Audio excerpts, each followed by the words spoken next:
जो उनकी आदत है वो फितरतन वैसे ही चल रही है। परंतु इसी के साथ साथ कुछ बहुत गंभीर, चिंताजनक और महत्वपूर्ण विषय जो देश की सुरक्षा और स्थिरता से संबंधित हैं, वो राष्ट्रीय और अंतर्राष्ट्रीय मीडिया में उभरकर सामने आ रहे हैं। मैंने पहले भी आपको इस विषय के ऊपर ध्यान आकृष्ट किया था कि जब जब संसद का सत्र चलता है, ठीक उसी समय विदेश से कोई ना कोई एक ऐसी रिपोर्ट या कोई ना कोई एक ऐसी घटना या कोई कुछ ना कुछ ऐसा हो जाता है जो कि भारत के संसद को बाधित करे। जैसे मैं आपको संक्षेप में बता देना चाहता हूं, जो पहले कहा था कि फार्मर्स को लेकर एक रिपोर्ट आई थी 3 फरवरी 2021 को, भारत की संसद का सत्र था 29 जनवरी 2021। पेगासस रिपोर्ट आई 18 जुलाई 2021 को, मानसून सत्र था 19 जुलाई 2021 को। हिंडनबर्ग रिपोर्ट आती है 24 जनवरी 2023 को, भारत की संसद का बजट सत्र है 30 जनवरी 2023 को। बीबीसी की डॉक्यूमेंट्री आती है 17 जनवरी 2023 को और संसद का सत्र है 30 जनवरी 2023 से। मणिपुर का वीडियो रिलीज होता है 19 जुलाई 2023 को, जबकि भारत का मानसून सत्र शुरू होता है 20 जुलाई 2023 को। और 10 मई 2024 को वैक्सीन को लेकर एक रिपोर्ट आती है, जब भारत के चुनाव में भारत का चुनाव प्रचार अपने चरम के ऊपर था। फिर सेबी के चीफ के अगेंस्ट रिपोर्ट आती है अगस्त 2024 में, जब भारत की संसद का सत्र चल रहा था। और अभी आपने देखा कि 25 नवंबर से हमारा सत्र शुरू होना था और 20 नवंबर को यूएस में एक रिपोर्ट आती है। अब मैं देश के करोड़ों जनमानस से पूछना चाहता हूं, यह सिर्फ महज संयोग है या एक व्यवस्थित भारत विरोधी प्रयोग है? मैं पुनः कह रहा हूं, यह महज संयोग है या व्यवस्थित भारत विरोधी प्रयोग है? और अब उस भारत विरोधी प्रयोग की कड़ियां भी क्रमशः जुड़ती जा रही हैं। ऑर्गेनाइज्ड क्राइम करप्शन रिपोर्ट के विषय में आप लोग पहले भी देख चुके थे। एक और गंभीर विषय प्रकाश में आया है। एक संस्था है जिसका नाम है forum for democratic leaders in Asia Pacific, और इसके बारे में कहा जा रहा है कि this is a non profit organisation established in 1994 with the mission to promote democracy in Asia Pacific region. अब इसमें 4 लोग सह अध्यक्ष हैं, 4 लोग सह अध्यक्ष हैं, और उसमें एक श्रीमती सोनिया गांधी जी भी हैं। जो लोग हैं उसमें फिलीपींस की कैरेजोन एक्विनो हैं, जो फॉर्मर प्रेसिडेंट ऑफ फिलीपींस हैं, कियाम डेन जूंग हैं जो कि प्रेसिडेंट हैं National Congress of New Politics के, ऑस्कर सांचेज हैं जो former president of Costa Rica हैं, और Sonia Gandhi ji in the capacity of chairperson of the Rajiv Gandhi Foundation. ये आप देख सकते हैं। गंभीर बात है। एक तो हम ये बात कहना चाहते हैं, आज सदन की कार्रवाई प्रारंभ हुई। इस गंभीर विषय पे हम लोग सदन का ध्यान आकृष्ट करना चाहते थे। यद्यपि आज श्रीमती सोनिया गांधी जी का जन्मदिन भी है, तो हम उनको जन्मदिन की मुबारकबाद भी देते हैं और देश की तरफ से यह भी कहना चाहेंगे कि कम से कम आज के दिन उन्हें इस विषय के ऊपर अपने साथी लोगों से कहना चाहिए कि वो ईमानदारी से चर्चा होने दें। आज इस विषय पर हम सबका यह आग्रह था कि यह गंभीर विषय उभर कर सामने आया है। आप देखिए, इसके उपरांत यह फोरम काम क्या कर रहा है। अब आप देखिए, यह भारत के बारे में क्या कह रहा है। Turn the system of governance upside down towards the sustainable democracy. यानी भारत में कह रहा है कि लोकतांत्रिक व्यवस्था खत्म हो रही है। अब देखिए, पाकिस्तान के बारे में क्या कह रहा है।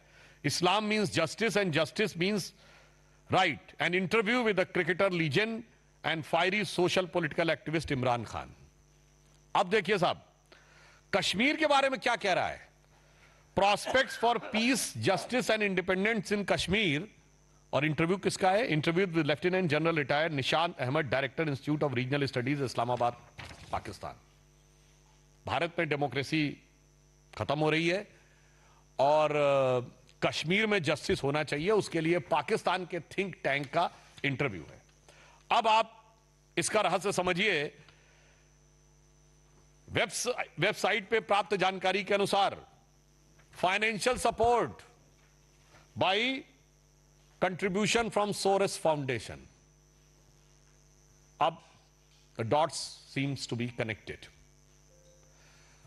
And Mr. George Soros is the same person which has openly pledged that he has put up $1 billion to destabilize the Modi government.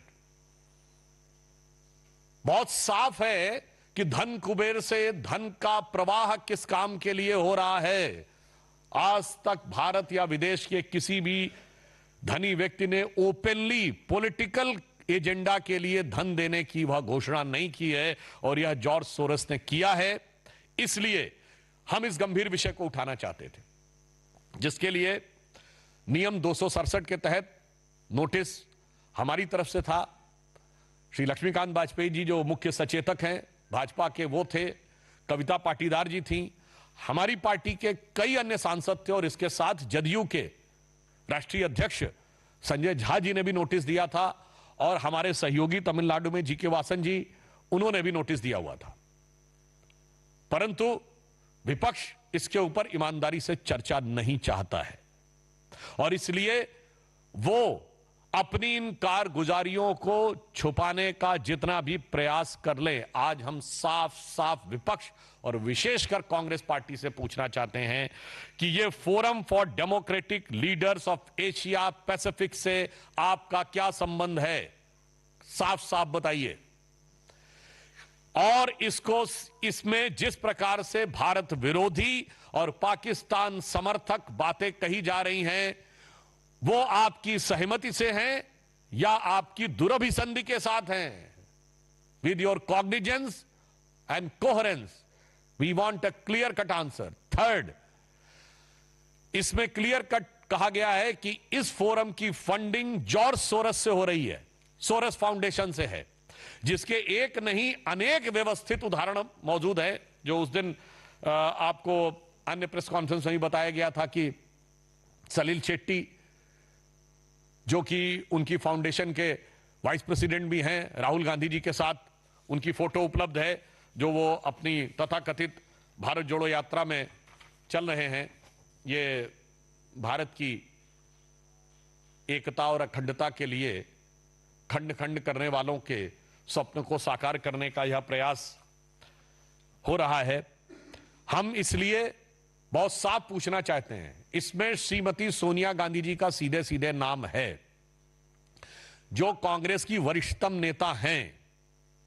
Bharatiya Janata party का स्पष्ट रूप से मानना है कि जो कुछ घटनाएं जॉर्ज सोरेस, उनका ऑर्गेनाइजेशन और उनसे जुड़े हुए विदेशी संस्थान कर रहे हैं, वो भारत में अस्थिरता पैदा करने की एक देशद्रोह के समकक्ष साजिश है।